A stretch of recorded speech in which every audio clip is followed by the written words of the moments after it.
Good morning, everyone. And thank you so much for the opportunity to come and share and also present. And I've been learning quite a lot about what other countries are doing from yesterday. And so I'd like to thank PPD for, giving us this opportunity to participate in this wonderful meeting.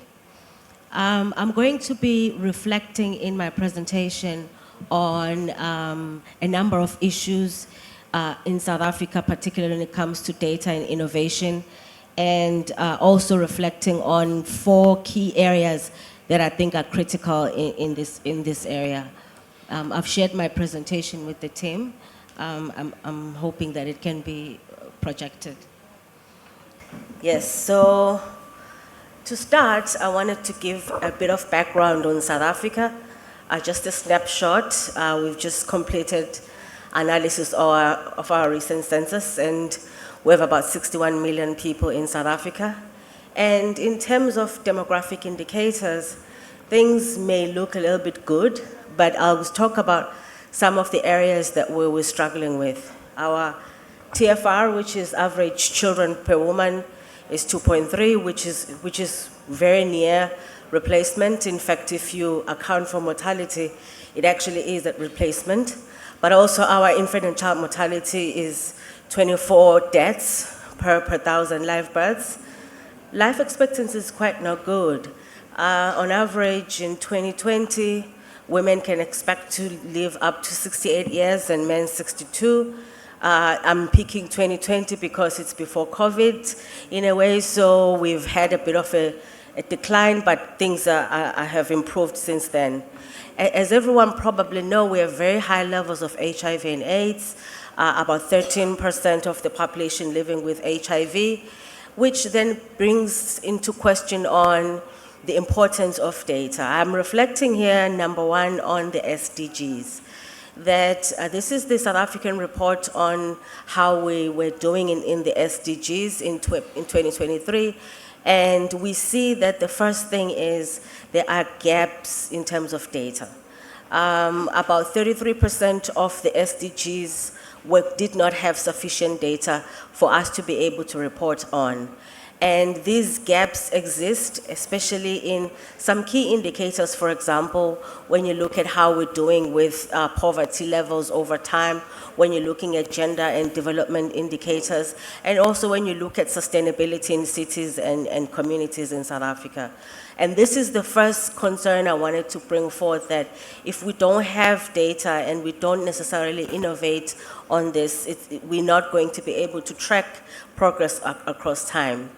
In addition, when we look at how South Africa performed on the SDG indicators, you do see that there are key indicators where we're also not doing very well, some of which I've mentioned before, although progress has been seen in quite a number of them. And this is an issue because it exists in the context of very high levels of unemployment. We have a youth bulge in South Africa right now, and we are seeing that over time, the level of unemployment is not changing. In fact, there are years in which we see increases in the average level of unemployment. We also in that see that there's quite a large number of youth and young people who are not in training but also not in education. And this is a big concern, especially when you reflect on what we spoke about yesterday in the area of the demographic dividend, that if you look at our age and sex structure, we should exactly be in the dividend phases, because we have a very larger number of the population that's in the ages, in the economically active ages. So what are the issues with data?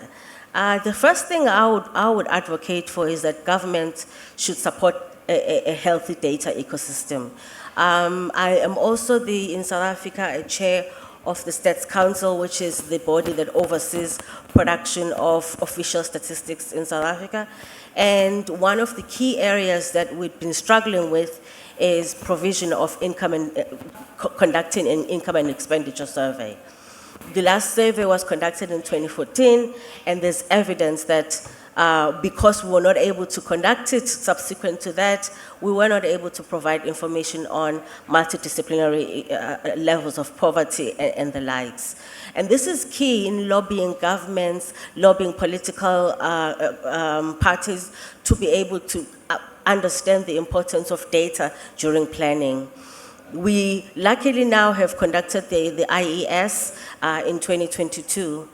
The second issue I wanted to mention is, yes, we've completed our population census in 2022, but again, lobbying governments and understanding the importance of data meant that the Treasurer in South Africa refused to allow Statistics South Africa to conduct the census post-survey, post-COVID-19 rather, because it was clear that if the money has been allocated, you may not change. If you don't conduct the census, you will not be able to conduct the census after that, which meant that innovation had to happen in how censuses are conducted during that climate, and also innovate in terms of we had our first digital census, but also had to figure out how to conduct such in the area of high levels of COVID-19.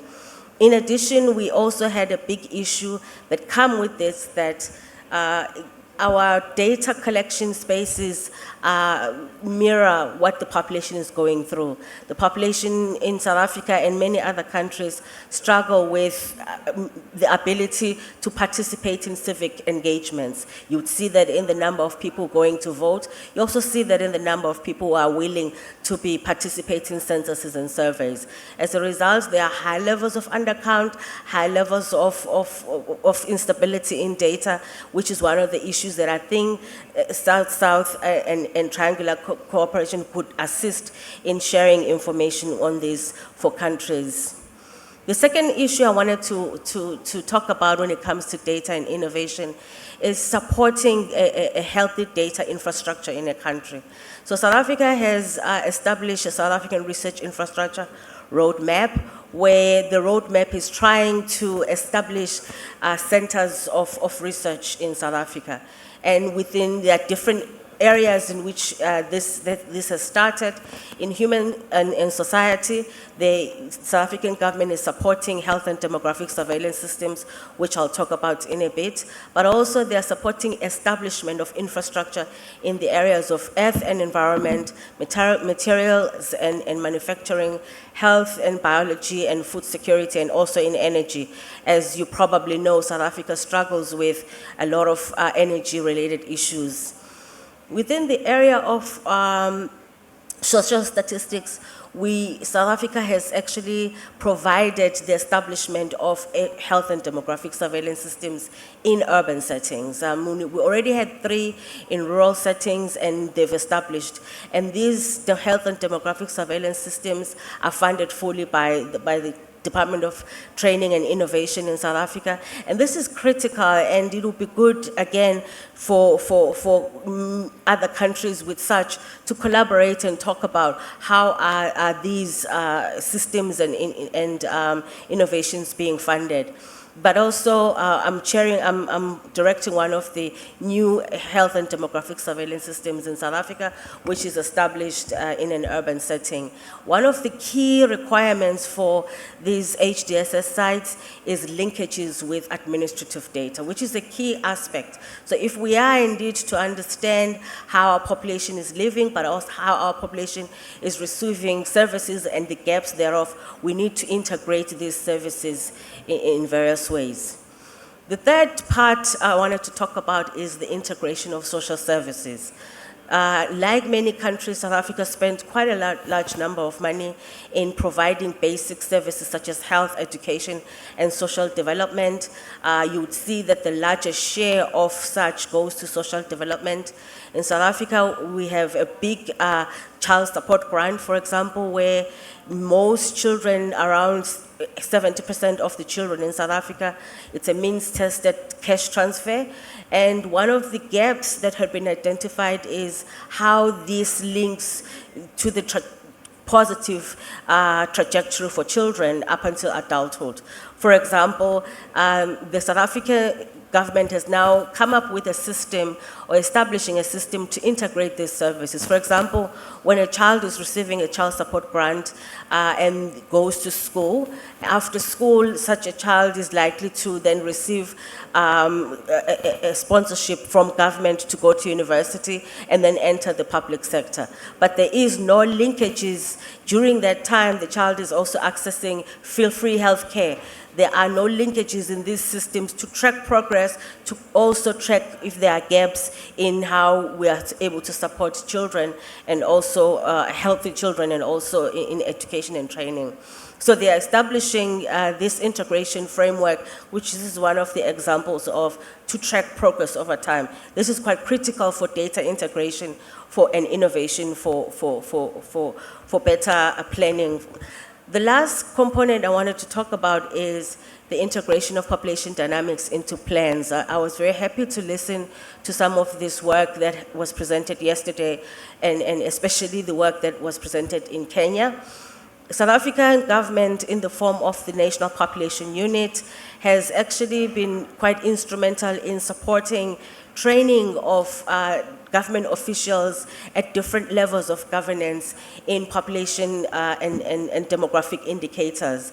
And this is critical because it speaks to the gap that when you look at different government departments and especially at local government levels, there are no demographers, population scientists in those departments. Planners are still expected to understand all that it takes for demographic dynamics for them to be able to incorporate that into plans. So these are some of the programs that have existed across time.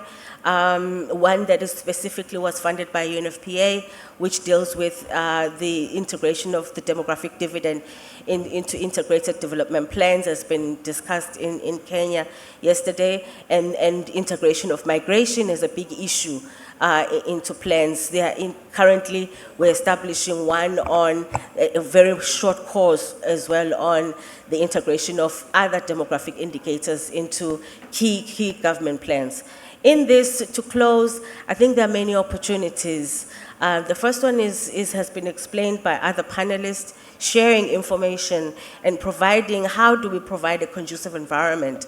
How do we share information across different countries so that we can understand and be able to do what we're doing better, but also creating research opportunities and enhancing capacity development. Thank you.